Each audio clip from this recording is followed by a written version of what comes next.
Hey, what's up, everybody? So just real quick, try to do a few of these. Soccer.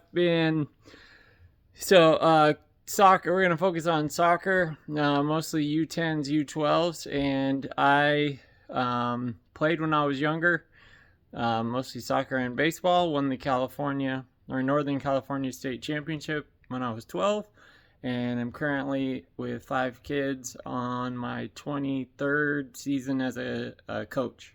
So, some of the basics, hopefully, in U6 and U10 that you have learned, U6 and U8, is to not play bunch ball, to get your kids to play defense by staying in front of the player they are marking, to clear the ball on defense, to stick to their position, to shoot, pass, shoot, try not to dribble around everyone. If you can get those 3 concepts, and then focus on other fundamentals like throw-ins, goal kicks, corner kicks, kickoffs, and just basics of what they need to do. If you've accomplished those things as a U6 and U8 coach, then you're setting them up very well to go into U10s and U12s. So what I recommend because U12s is where it really gets fun on the big field, but U10s, we did make it last year in our tournament to the championship game. Unfortunately, we lost because it was our 7th game in 2 days, but this is kind of how we did it at U10. All right, so this is my general formation. Important to play to the strength of your team. So our team had a very good keeper, which is important. I always start at the back and build forward. We actually had one very strong center back, so we would occasionally play what a sweeper position. But what I would suggest is you've got to have at least 2 kids that are going to play defense, and their job is to protect the keeper. So those are your, U10s is 7v7. So those are your 2 center backs. Then building off that, we really don't want to waste, since we only have 6 field players, right back and left back. Those will come in later. But you do want to run what we call just a center midfielder. But really it's a center defensive midfielder. And as you'll learn a lot later, this creates 2 different triangles of defense. And this is kind of the quarterback of the team. And then we have 3 other players. So to make it stretch out, we have a striker. And then we have a right wing or right midfielder, however you want to call it, and a left wing. And in this formation, the width obviously comes in on the left wing and right wing. The field is big enough to where these 2 players can come back on defense and go all the way up on offense. Striker's job is he's the only one who should not be playing defense, so he should be only up here, maybe dropping back to midfield to receive a pass, and then same thing on the left side to where they might drop back a little bit, and mainly their job is to get to goal here. So we've got 3 attackers moving forward. This field is very small in real life. The center mid is popping up behind whatever side the ball is on to hopefully deliver it back in or take a long shot to where these 3 can rebound. And that's one thing you should also be teaching at this level is to follow your shots. All right, so that is one formation. That's one formation of U10s that worked really well for us. What we did switch when we had one strong sweeper was we had a sweeper here and 2 center mids, but it still creates the same triangles that you can see. If I use a different color here, we have a triangle here. Same thing over here. We have a triangle between these players. And as they move forward, same thing. We have a triangle here. We have a triangle here.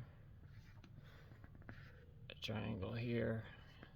And a triangle here. And if you, which I'll try to get into later, you should be doing a lot of triangle related drills and passing, dribbling, rotating, moving out, things of that nature. All right, switch over to U12, and I'll try to do one formation that we're currently doing now that is very different from this.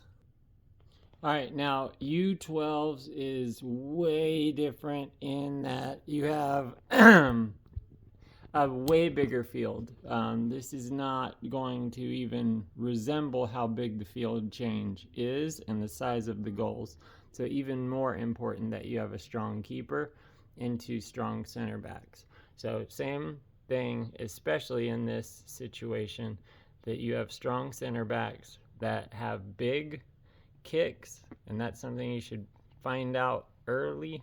Everyone, have everyone kick the ball and see who can get it all the way upfield, because that's what you want. Same with your keeper. They should be able to do a drop kick to at least the last third of the field.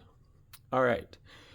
So now we can play in U12s with 9v9. So we're very close to 11v11, but we're missing 2 players. So the formation that we run this year, most teams will run another center back and run a 3, either 3-3-2, 3-4-1, or 3-3-2, or 3-2-3. I can't remember, but I've seen the most 3-2-3.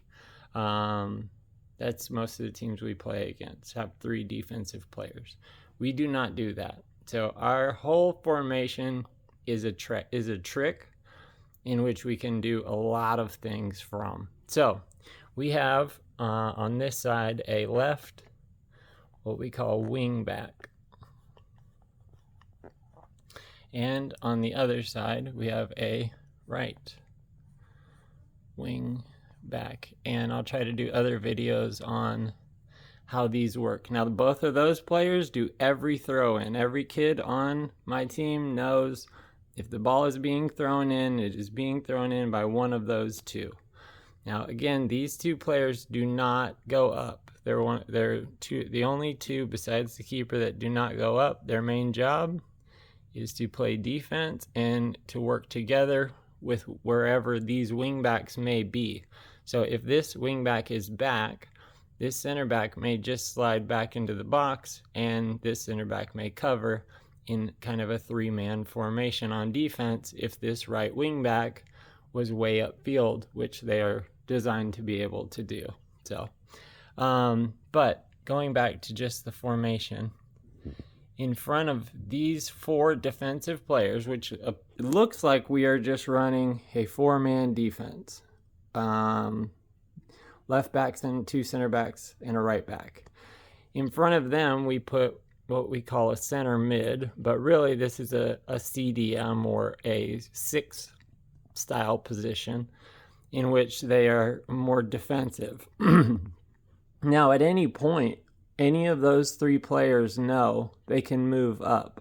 So we refer to it as a 4-3-1, which you'll see in a second, or a 4-1-3, but it easily can transition into a 2. Well, let me put it out first for you. Now we have 1 striker only. So only 1 player is always designated for only offense. And then we have what we call cams, which serve as how I would run my 11-man team, but essentially we're having 3 midfielders in the middle. One's more defensive, 2 are more offensive, and then our 2 wingbacks who can go all the way up the field. So you'll notice that we do not have right wings or left wings in this formation, or right midfielders or left midfielders. Might seem like a weakness, but it depends heavily on these two positions and these. So what it really ends up doing when we're on offense is these two stay or move up a little bit. The left wing may go all the way up, with the right wing back coming maybe to midfield or here to kind of cover the back end or put anything back in. And all other four of these players are going up on attack. But any clearance, this cam can get almost in the same situation as a left wing would. And if they are going up like they normally would, which would be here or potentially split off here, striker is always going to go up to wherever the back of the defense is. And then this cam, they may play defense here. They may come back and play a little defense here in certain formations. But for the most part, they are really trying to control this middle of the field and definitely the second third, keeping the ball in. Now, where the trick comes in is this player is the quarterback and the key to everything. So they are going to usually have the ball or one of the wing backs and be in this area here. That's where we really want it to be. The other situations would be if this player comes up and has the ball in this area, or this player comes up and has the ball in this area. Now, this is set up perfectly in these three spots for either a long shot with three players ready to rebound, 1, 2, and 3, or, and even 4 potentially, this player taking a shot or this player taking a shot or crossing. Now we got a cross situation in which we still have 3 to 5 players in the box and 6 players on attack. Now, it is important that these 3 players, 1, 2, 3, have stamina and know how to push forward. So, anyways, I'll try to do some more. Hopefully you guys got something from this. Have a great day. Bye.